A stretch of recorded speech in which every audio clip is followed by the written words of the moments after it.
your questions during this 30 minutes, please reach out to CISA Media at mail.cisa.dhs.gov. And that address is also in the chat.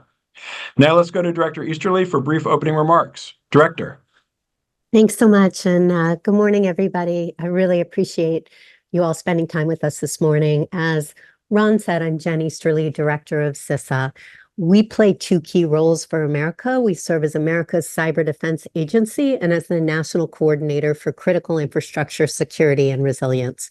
So we are charged to protect and defend the cyber and physical infrastructure that Americans rely on every hour of every day for water and power and healthcare and transportation and communication, and the infrastructure that Americans use to cast their ballot and to ensure that those ballots are counted as cast.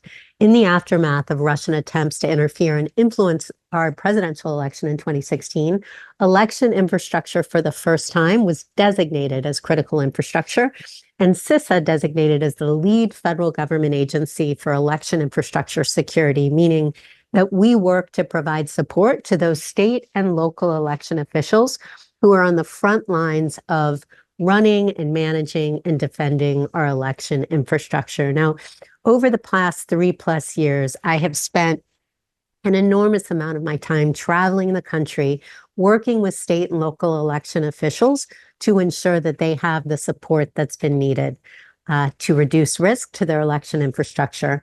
And a major amount of progress has been made to improve the security and resilience over that period of time.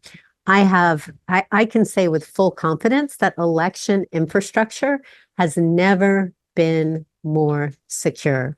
Regardless of who you vote for, you can have confidence that your vote will be counted as cast. Why do I say that? Let me give you a few reasons. First, the machines that Americans use to cast their votes are not connected to the internet. Second, over 97% of registered voters will cast their ballots in jurisdictions where they'll get a paper record that they themselves can verify. 3, election officials have put in place multiple safeguards, physical security, cybersecurity, to protect election infrastructure from compromise. And that includes pre-election testing of equipment and post-election audits to ensure accuracy. And then finally, every state runs things different. So you have different processes and different equipment, and that decentralized and diverse nature of our election infrastructure actually brings tremendous resilience, because it means that a malicious actor could not get into a voting machine to affect the vote in any material way that would have an impact on the outcome of the presidential election, certainly not without being detected. So again, election infrastructure more secure than ever before, and the election stakeholder community more prepared than ever before to deliver safe, secure, free, and fair elections for the American people. All that said, the threat environment has never been so complex. We have cybersecurity threats like ransomware, like distributed denial of service. We have very real threats from our foreign adversaries like Russia, Iran, and China, intent on 2 key goals of undermining American confidence in our elections and our democratic institutions, and on stoking partisan discord, pitting Americans against each other. We cannot let them do that. Even perhaps more concerning, or just as concerning, are the physical threats that we're seeing to election officials of both parties and their families, largely stemming from unfounded claims that the 2020 election did not represent the will of the American people. We need to remember election officials are not faceless bureaucrats. They're our friends, they're our neighbors, they're our family members, they're in our communities, and they're not doing this for pay or for glory. They're doing it because they believe in democracy. They are standing on the front lines of our democracy because they believe in that, and they deserve our support, our respect, and they deserve to be safe.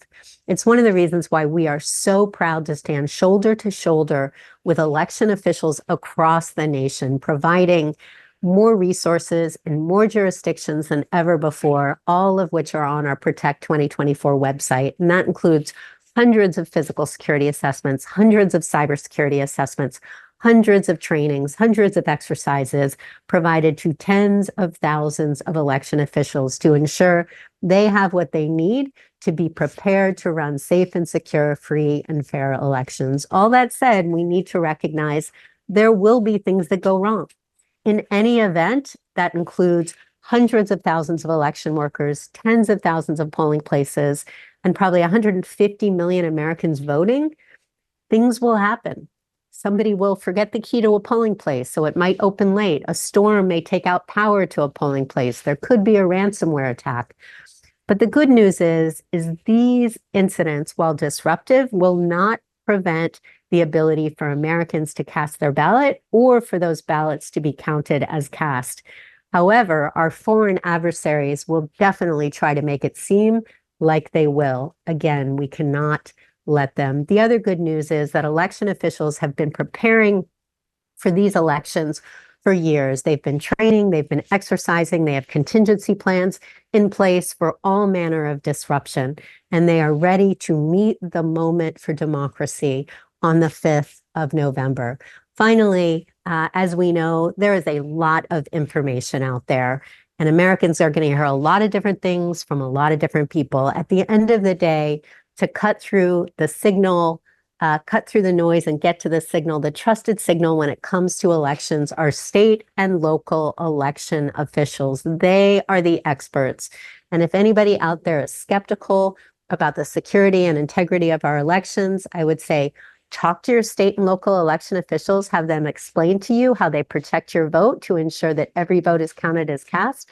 And you can also be part of the process. Sign up to be a poll worker, sign up to be an observer, be part of democracy to protect and preserve what is most precious to all of us, free and fair, safe and secure elections. Thank you for your time. And with that, we're ready to take questions. Please go into reactions to raise your hand to enter the queue for questions. Thank you.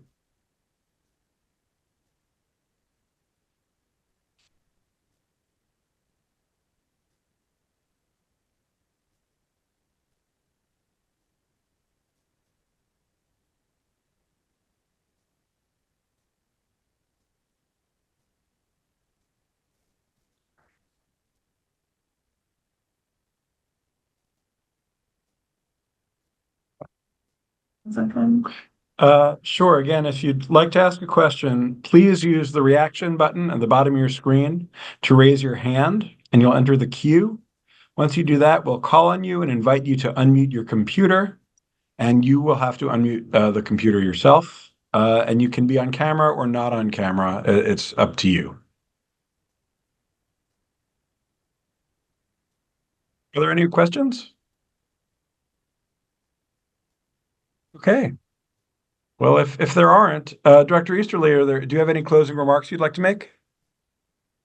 No, I just really appreciate the time. It's so important that media across the country get out the message that no matter who you decide to vote for, you can have confidence that your vote will be counted as cast. So appreciate everybody's time and look forward to any questions that might come in at a later time.